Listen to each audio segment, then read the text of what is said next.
Yorana, mi nombre es Tauroa Aguilera Hey, tengo 23 años y actualmente soy estudiante de artes visuales en la Universidad Finisterra.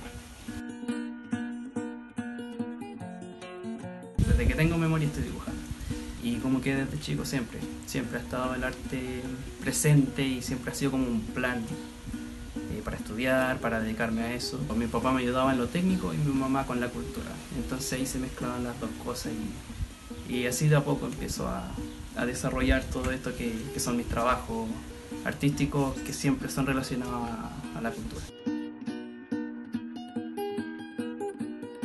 Lo que siempre se trata de hacer día a día todas las personas que están acá en la isla y que sean Rapa Nui, y no necesariamente Rapa Nui, tratan de mantener esta cultura viva. Y yo no quiero ser la excepción. Sin embargo, también trato de llevar el arte Rapa Nui un poco más allá, ajustarlo un poco a lo que es el arte contemporáneo, temas surrealistas, de repente juego con los simbolismos que se presentan acá en la cultura Rapa Nui, los agarro y les doy otro significado, los coloco en situaciones diferentes. Depende del trabajo, y mientras más mejor encuentro yo. De eso se trata el arte, de abarcar todo lo posible. He hecho trabajos que representen algo negativo que ha pasado en la isla. Por ejemplo, esta ilustración intentaba reflejar un poco el odio, la tristeza que se estaba manejando por un evento en específico que pasó un verano.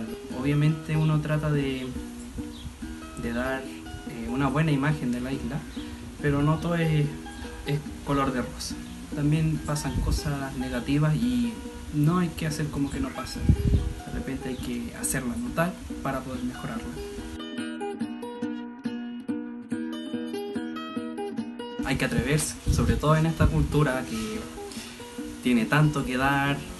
Hay que estar agradecido de que somos Rapa Nui. Y nada, pues tirar para adelante, chiquillos, hay que darle con todo. Intentar mantener esto vivo y también llevarlo un poco más allá, que es lo que yo trato de hacer, y ojalá que este mensaje llegue a muchas personas.